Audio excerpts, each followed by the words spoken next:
Okay, good morning, everybody, on this lovely Sunday morning. Hi, I'm Michael Scarbossa, and I'm back again with my Save and Invest and Grow Your Money Q&A. So I guess I'll just get straight into it today. And what I'm going to talk about today is, should you use a mortgage broker? So this is a question that I often have come up in conversations with family, friends, colleagues when they're considering buying their first home, or even considering buying a investment property, or looking to build an investment property portfolio. So it's a common question, and some of the questions is, well, one of the key questions I get is, do I really actually, they know that mortgage brokers exist, but the question is, do I really actually need to use a mortgage broker? So I'm only just buying my first home, my first investment property. They view a mortgage broker as someone there for, those, sophisticated investors who have got large portfolios and all those sorts of things. So, but no, a mortgage broker is for everyone. So the other question I get around should I use a mortgage broker? We've got CanStar and Finder and Compare the Market and all of these comparison sites where you can get on there. You can look at all the loans that are up, and you can go and go, okay, oh, look what's here, and you can just go pick something.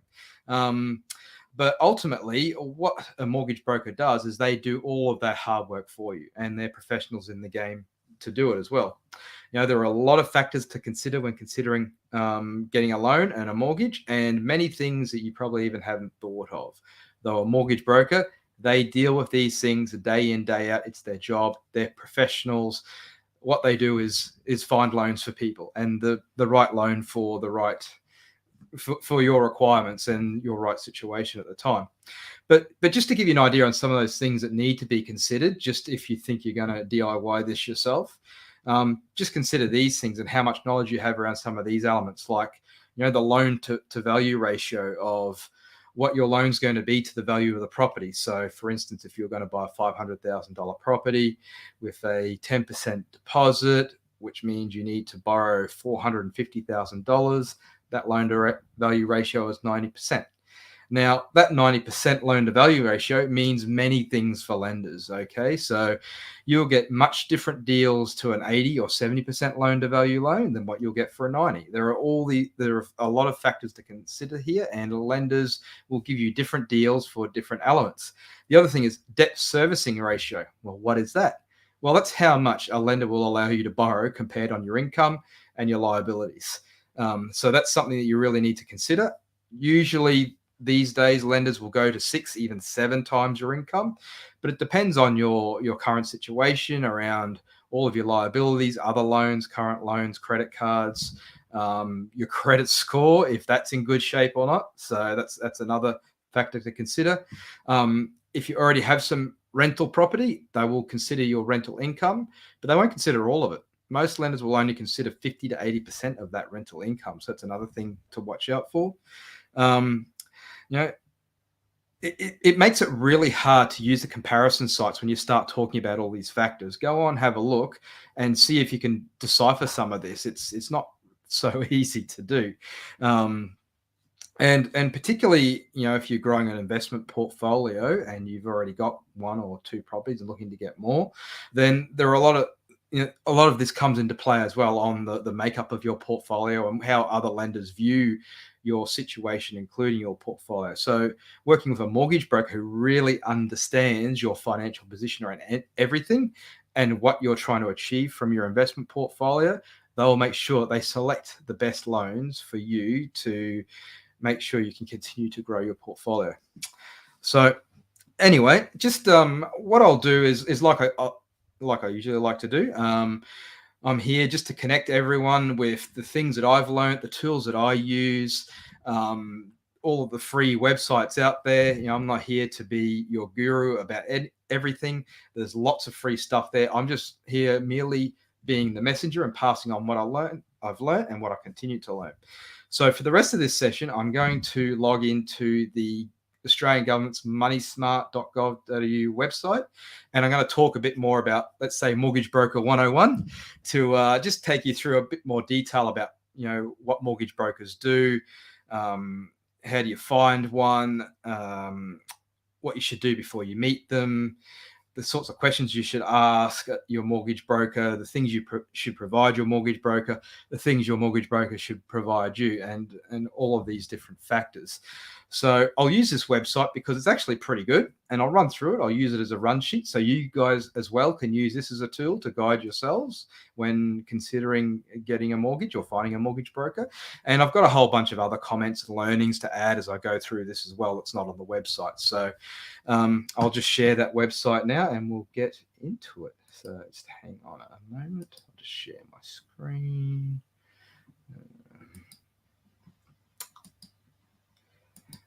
There we go. All right. So you should be seeing on your screen now the Australian Government moneysmart.gov.au website. I'll just try and get my cursor on screen. Here we go.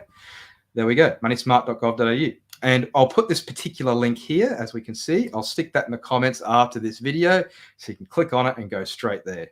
And this is just a page all about using a mortgage broker. So let's get into it. Firstly, what's it say? How to work with a broker and get a better home loan deal. Well, don't we all want that? Absolutely. So I'll just move through it. There's a bit of a thing about here on what mortgage brokers do, and it's pretty simple. You know, they understand your needs and goals, like I said, understand your financial situation, working out what you can afford to borrow, working out the types of loans that best fit your situation. They should guide you on how each loan works that they propose for you, all the different features of those loans. And what they do is they take you right through the loan application process all the way through to settlement of that loan, and you start paying that loan. And I'll add something to this as well. A good mortgage broker, their service does not end there. So a good money management is about ensuring that you're always getting the best mortgage deal for you. So what you do is you go back to your mortgage broker 1, 2, 3 years, whatever, depending what the markets are doing, what you decide you want to do, and the type of product you've chosen, and you get them to re-look at your mortgage situation. And what they will do is they'll just go through this process again and get a better deal for you. So I would argue there's an extra bullet point that needs to go in there on this page, but there you go. So what I'll do is while I'm here, I'll speak a bit more about why working with a mortgage broker. And I've already touched on some of these points. But the key thing is these guys are the professionals. Dealing in loans day in and day out is what mortgage brokers do. They do all the hard work for you in finding the right loan for you. They do all the hard work for you in getting all the paperwork together, all the loan applications, dealing directly with the lender. Every mortgage broker I've spoken to always say how much lenders are a pain in the butt to deal with. So yeah, I'd rather have someone else deal with that than myself. They know all the ins and outs, all of those factors I spoke about earlier around loan to value ratios, debt servicing ratios, rental income, all of that stuff. They understand all of this stuff. So they know where to look. They know what products to find for you. And they do all the paperwork for you. They just guide you and where you need to give input. They'll ask for your input, where to sign, why you're signing it, all the different bits and pieces. Now, the other thing as well about mortgage brokers, so you might be thinking, well, I'll just go down to my local bank. I've banked with, I don't know, one of the main banks in Australia. Let's pick the one with the big yellow logo. And I've banked with them for years, and I've spoken to them. I like my banker. I speak to him. You might not, but it's who you know. So why don't I just go down to the bank and get them to give me a mortgage, right? I've been a customer for them for a long time. Well, you could do that, but if you go down to your bank and you ask them for a loan, they'll have a suite of loans. But what they're going to offer you, Coke, Diet Coke, Coke No Zero. Maybe this cherry Coke in there is Coke No Sugar, sorry, Coke Zero. Maybe there's cherry Coke in there for you too. That's it. But what if the best product for you is not Coke at all? It's Fanta. Well, that bank doesn't deal with Fanta, so they're not going to offer it to you, right? But your mortgage broker, he's got a wider view of the mortgage and loan landscape. And if you choose the right one, they shouldn't be affiliated or connected in any way with other financial institutions that could influence them in choosing a product for you. And what they will do is at least your mortgage broker can and should recommend Fanta for you if that's the better mortgage. Just trying to use an example there. So Like I said, mortgage brokers, I'll assess what your borrowing options are, all your personal details. I've already touched on all of this stuff, just looking at some of my notes here. Different lenders' policies. If you've got, even if you've got, mortgage brokers can be particularly great if you've got some very specifics around your financial situation or credit history. So if you don't have such a great credit history, or you work in your own business, so you're not an employee, you've got your own business, that tends to bring different risks, and lenders look at you in a slightly different way. So brokers can navigate around these sorts of things, and quite often you might be able to go talk to a lender about some of these issues, not get anywhere. Go talk to a broker who talks to the same lender about the same issues. They just know how to talk to the lender, and they know different ways to talk to the lenders and get around particular issues. So that's a really good thing there. I've been through a whole bunch of those notes that I've got here already. So I'll just keep moving on with the website. So here's a key one: how mortgage brokers get paid. So, some people might be thinking, well, mortgage brokers, that sounds like an expensive proposition. Well, it's not at all, because you don't pay for them. The lenders do. This is the great thing about using a mortgage broker. You don't actually pay for the broker. Now, some brokers may be charging a fee. Personally, I don't think that you need to pay a fee for using a mortgage broker. I don't pay a fee for using a mortgage broker. Very happy with the broker that I use. I've bought numerous properties. If you're looking for a broker and they're suggesting that you need to charge them a fee, if I were you, I would keep looking and find a broker that doesn't charge a fee, because you don't need to pay it. So how brokers get paid? They get paid when they place the loan with the lender. So the lender will pay them a lump sum fee up front, and usually they'll get a small trailing commission as a result of that as well. So every month you pay your interest bill to the lender, they get a very, very tiny piece of that. Now, you're not paying more to the lender for the mortgage broker. That's just the way the lenders work. They use the mortgage broker as their market. So why not use a professional that someone else is paying for you? I think that's just awesome. How good is that? So yes, use a mortgage broker. You don't have to pay for them. Absolutely. All right. So just moving on. Just lost my cursor. Hang on a moment. So I'll just skip over this next section because I think it's all a bit out of order, and I'll go to finding a mortgage broker. So how do you find one? Well, there's a couple of bullet points there on the page, but this is what I think the best things to do in regards to finding a mortgage broker. Now, you don't need to use the first one you meet, okay? I would suggest talking to a number of them, asking a few questions, get a feeling for what those brokers are like, get a feeling for how they do business, just see if you like them, if they answer a particular suite of questions in an appropriate and satisfactory manner, and I'll get into that shortly. But the easiest way to find a broker is, if you know someone who invests in property, ask them if they use a broker, ask them how many times they've used that broker, ask them if they're happy with their mortgage broker. That's a good place to start. You can look at online reviews, online forums, property investor forums on Facebook. You can interact with the people in those groups. You can ask for a recommendation. That's a pretty good place to start. Also, you could also use, like I like to use, property investment companies for finding my properties, and they usually have very, very good mortgage brokers attached to them. That's initially how I found the broker that I use now, and he's been fantastic over a number of property purchases. So that's a really good thing to do as well with property investment companies. They want to make sure they provide you good service, particularly if you choose the right one. I think I've done a separate video on that somewhere, and they want to make sure that they're finding the best people to give you the best service. So that's also a good place to start. Now, once you've found a few brokers that you want to talk to, one of the key things that you should ask them for and make sure that they do have, and that's if that they're licensed. Okay, so the key thing to ask for is their Australian credit license number or credit representative number. So they should have probably both of those things. Now, the simplest way to get a hold of these is if you already had some dialogue with a broker, they've sent you some information, it should be on their email signature. Really, if they're professional, that's what they do. It's one of the most important accreditations they have or registrations they have. Have a look at their email signature. It should be in the email signature. You'll see these things written there with the number. If it's not there, just ask them.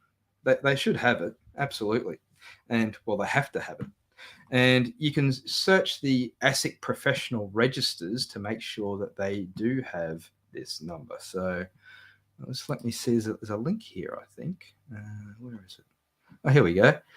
Back here, before you meet with a mortgage broker, blah, blah, blah, credit representative, credit license. You can click on the professional registers and you can take that number and you can pop it in here. So what you can do is you can go down here, you can go credit representative or credit license, click on that, type the number in there, press search, and it will bring them up, and happy days, there they are, all well and good. Just making sure that they've got the right registrations and accreditations in place.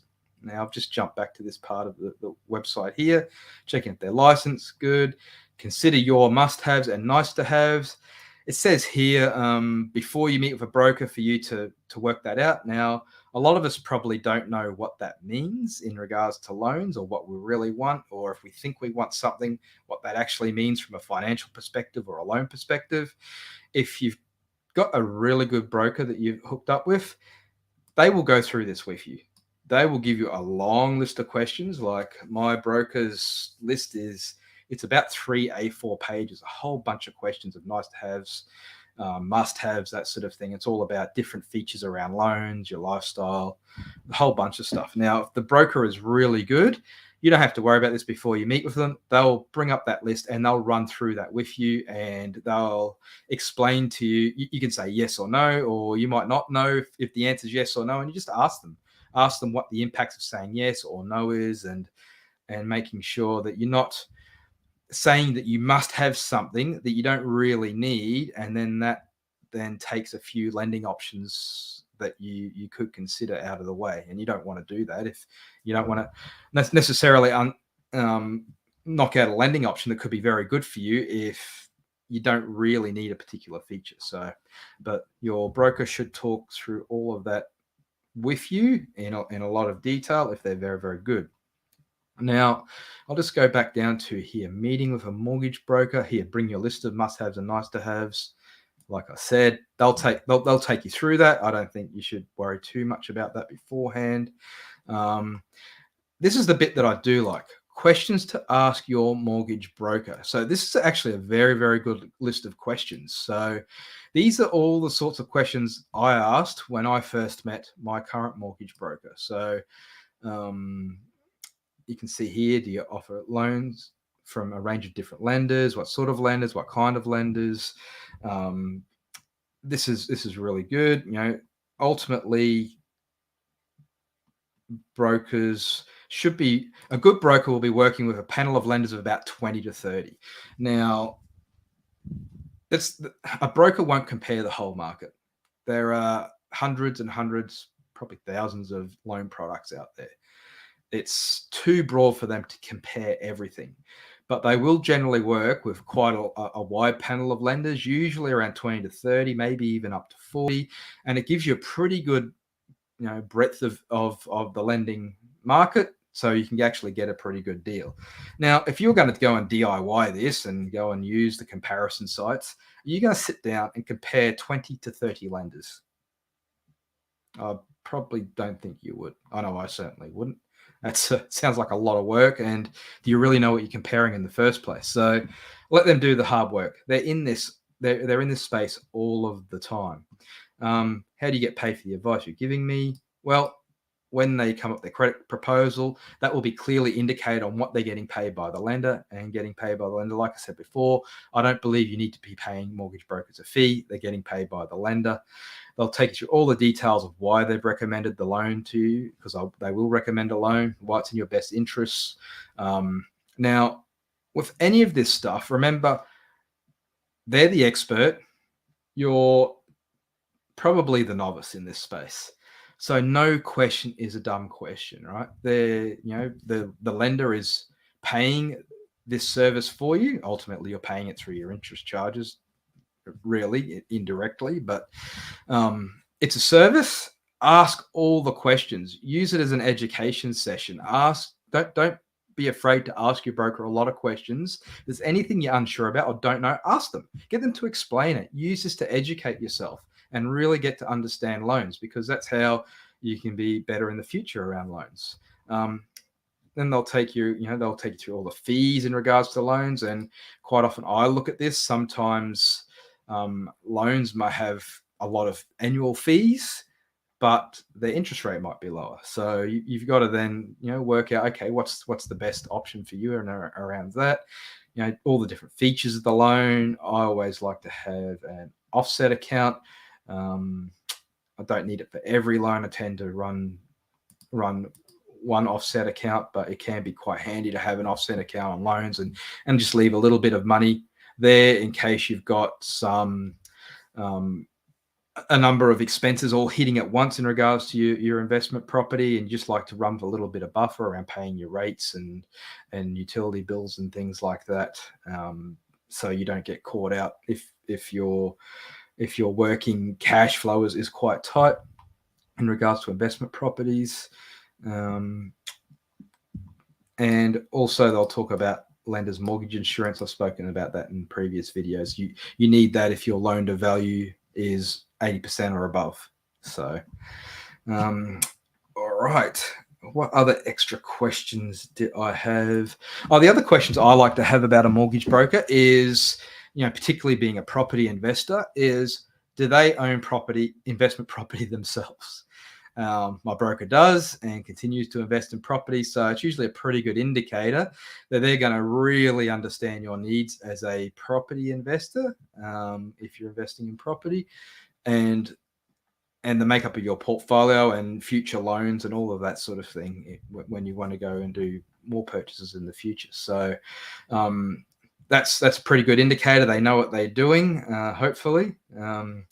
Also, you can also ask, do they generally place loans for owner-occupiers or for property investors?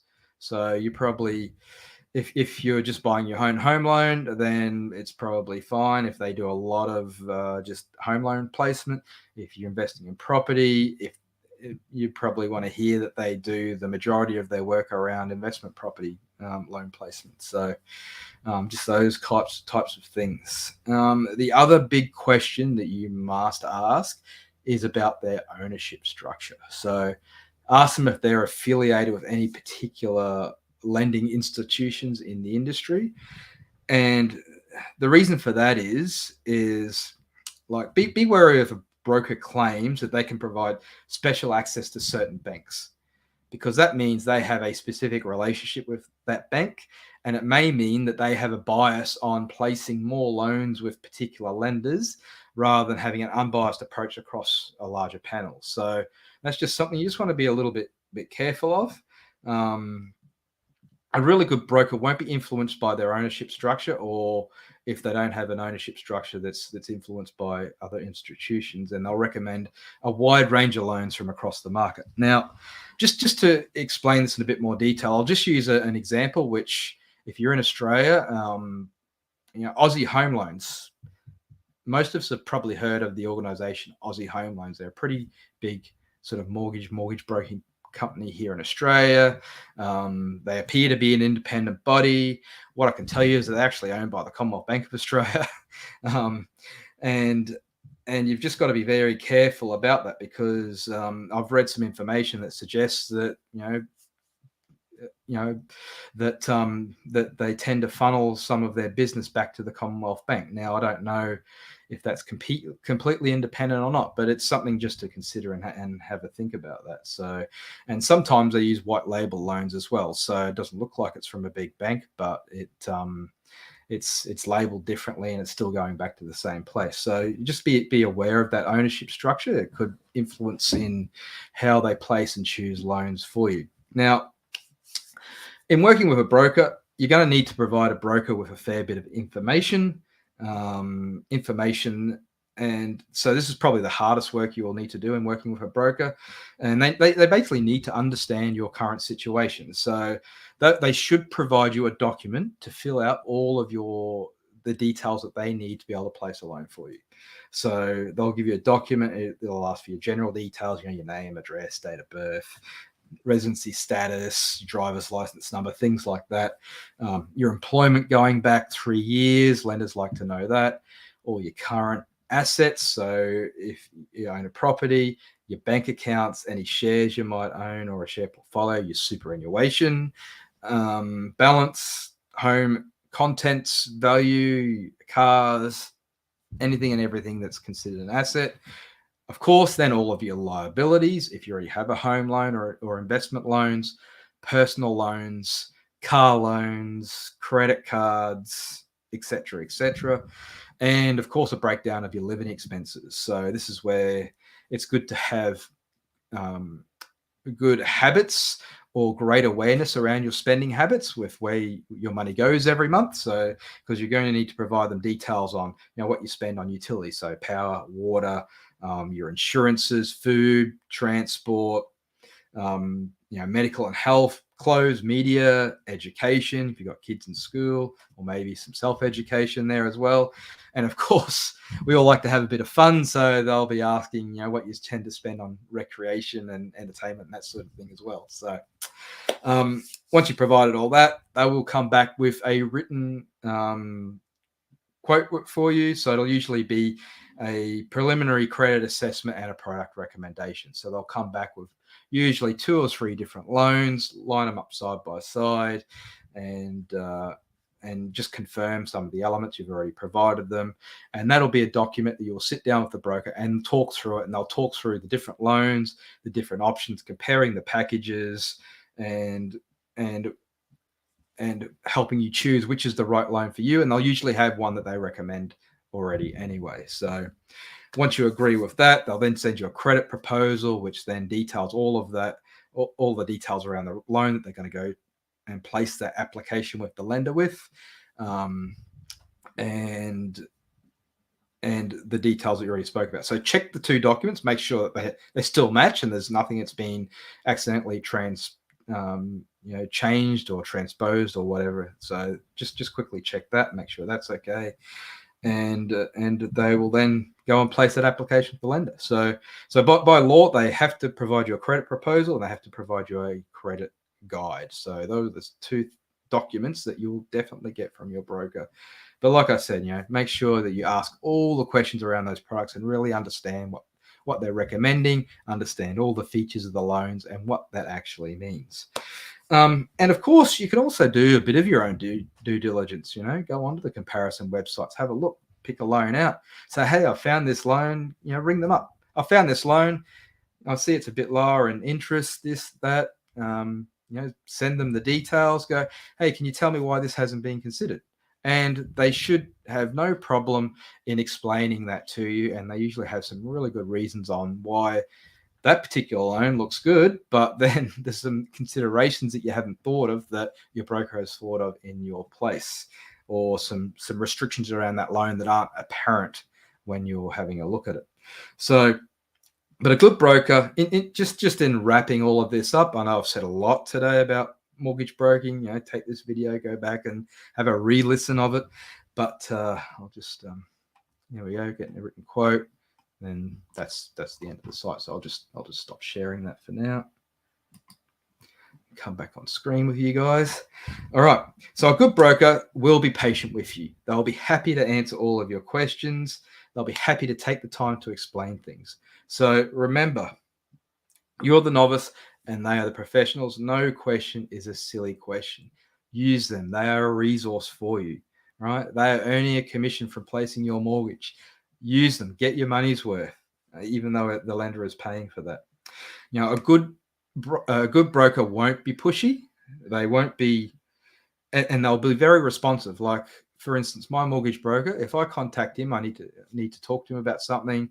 I've got a particular question, issue, I want to place a new loan, whatever. He's normally back to me within a few hours. It's rarely that it would go 24 hours and he hasn't contacted me back. He's very, very responsive. Now, if you've got a broker that's not responding to you within 48 hours, I would question the service that you're getting there. So something to keep in mind.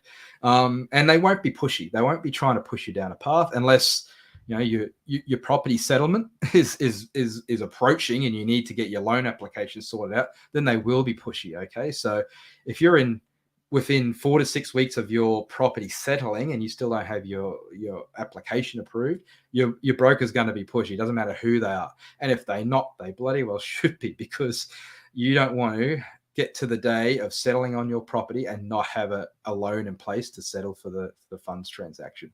You want to make sure you get that all sorted out. Anyway, I've downloaded a lot about mortgage broking today. I don't know if you, when I started this video, if you thought there was that much to talk about in regards to mortgage brokers. But that's everything that I've learned about a mortgage broker. That's a lot of the, that's all the things that I think about when I'm placing loans, the little things in regards to talking to my broker, how I chose a broker. I followed all of this stuff, and absolutely, I think you should as well. So going back to the original question, do you really need a mortgage broker? Should you use a mortgage broker? My answer to that is hell yes. Absolutely, I would use a mortgage broker. So anyway, good luck if on your next property purchase.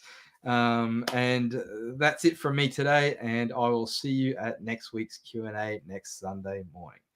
Have a great week, and I'll see you later.